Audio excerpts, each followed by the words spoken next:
Alrighty then, ladies and gentlemen, welcome to another episode of Privacy Please. I am your host, Cameron Ivey, and I am back like I don't know. I'm blank. I'm so blank right now. I want to first of all apologize to the listeners. Things have been a little difficult to record these last few weeks. I've been traveling a lot. I've been, just to update everybody. So if you weren't there, for all the privacy folks, I was at PSR in Los Angeles a couple weeks back. And then I was a part of a company retreat the following week in Santa Rosa, California. So I've been kind of out of pocket these last couple weeks traveling. I got sick a little bit. I'm dealing with a hurricane coming to Florida right now. So there's just a lot going on, but I'm so dedicated that I had to get an episode out to you guys. And I figured, you know what could be so interestingly appropriate since it is October and it is Cybersecurity Awareness Month. I figured I'd give you some little tips here, just some nidbits for the community. This might be stuff that you guys already know, but maybe not. Maybe there's some stuff in here that might be beneficial or just be good information to have. But if you're new to the show, thanks for tuning in. If you continue to listen in, man, thank you so much for the support. I'm so excited for some of the stuff that's going to be coming ahead in 2025. Wow, that's crazy to say. This year has gone by so fast. So apologies for, just feeling and sounding weird right now, but I am a little under the weather. I'm getting over whatever it was. I'm not sure, but hey, we're here and we're still going to be goofy. You know what I'm saying? I mean,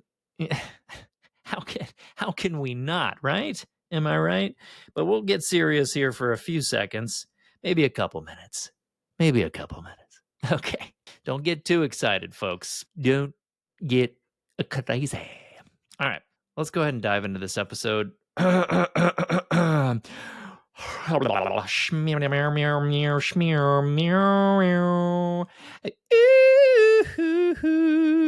it is. There it goes. All right, let's go.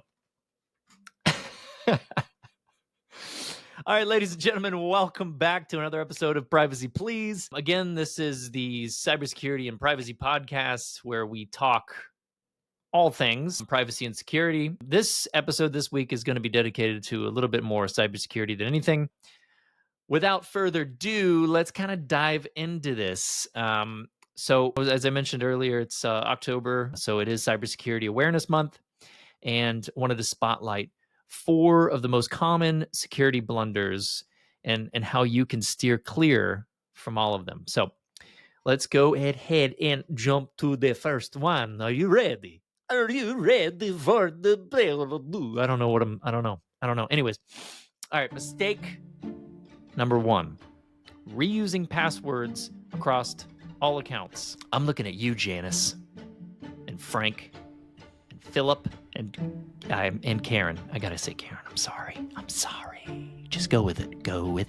Good movie, by the way. Adam Sandler, just go with it. All right. In our digital-driven lives, it's tempting to use one password for everything, right? Like your dog's name, one. Beep. We're saved. We're secure. Nope. It's tempting. But this is a risky move. Just imagine a single key that opens every door in your house. A single data breach can expose your entire digital world. The fix? Password managers. They securely store complex passwords, making your online security both robust and manageable. Pretty easy. There's a lot of good ones out there.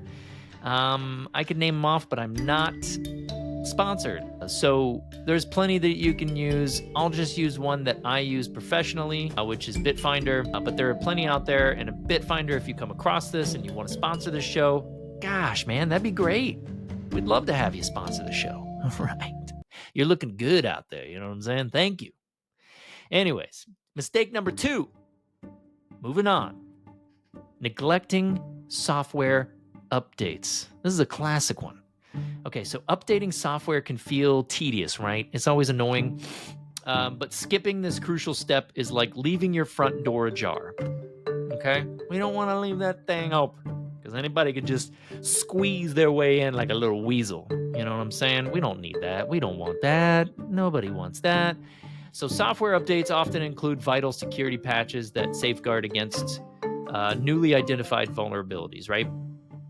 By regularly updating your software, you effectively fortify your defenses against cyber threats.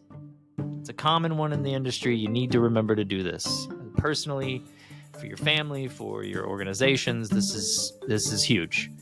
Always staying up to date with that is top of mind for sure. So remember, those few minutes of inconvenience are nothing compared to the potential fallout of a cyber attack. Keep it in there. That's number 2.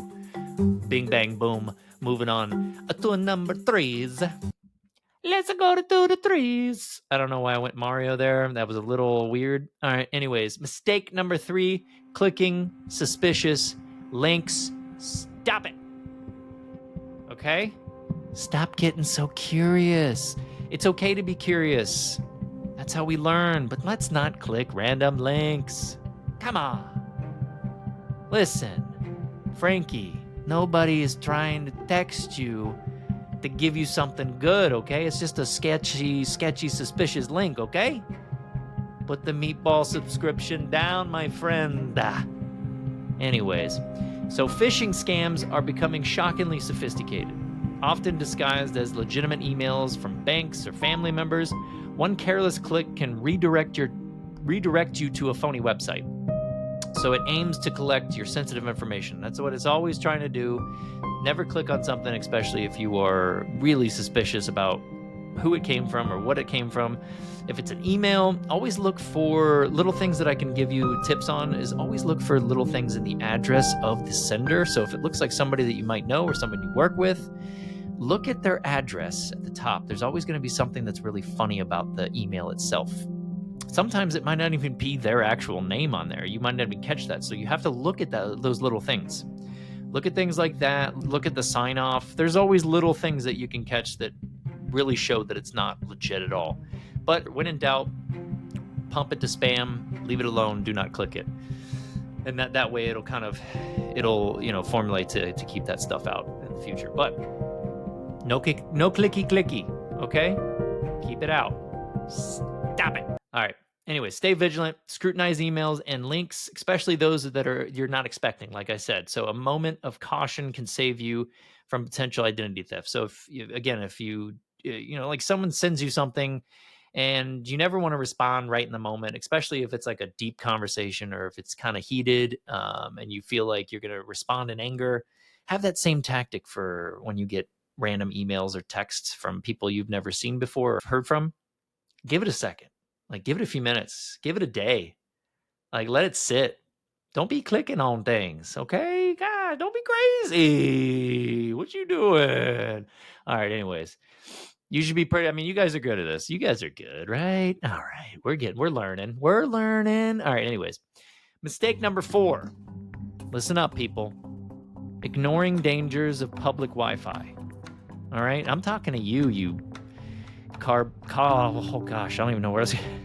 I'm talking to you little you little coffee drinkers that like to go and get out and about, bring your laptop on the go and do my work on the go and then use the public Wi-Fi's. Be careful, seriously though.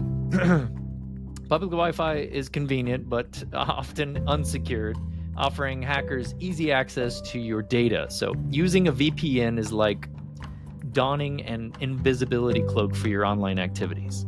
It's definitely awesome if you need to be able to be using that if you're going to be using some open kind of Wi-Fi. So protecting your private information from all them prying eyes coming at you, them peepers, especially around Halloween. Come on now, peepers everywhere.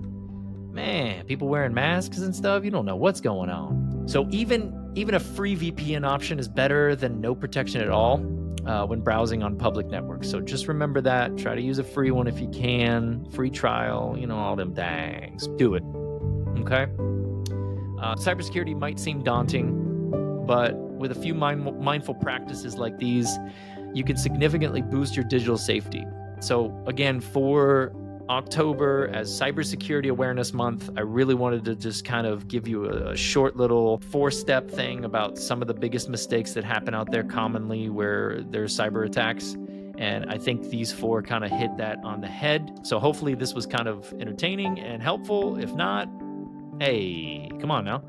But we're here. We're here, and thank you for the support. Again, we wanted to highlight Cybersecurity Awareness Month for this October, and thank you so much. Again, as privacy and cybersecurity are one and the same, security, you can have security without privacy, but you can't have privacy without security, as we always say. Shout out to Gabe. Again, hopefully this month goes well, and you guys use these tips for the future moving forward for your family. Pass them along. Share this episode. Show some love, show some support. Thank you for listening. Thank you for being here. Sorry for some of the delays these last few weeks. Hang tight with me this year. The end of this year is going to be a little rough, but I'm going to make sure that I try to continue to get episodes out each and every week. So thank you again for the support.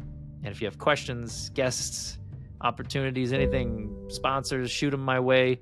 I'll put a link in the description. And thank you so much. Cameron Ivey, over and out. We'll see you guys soon.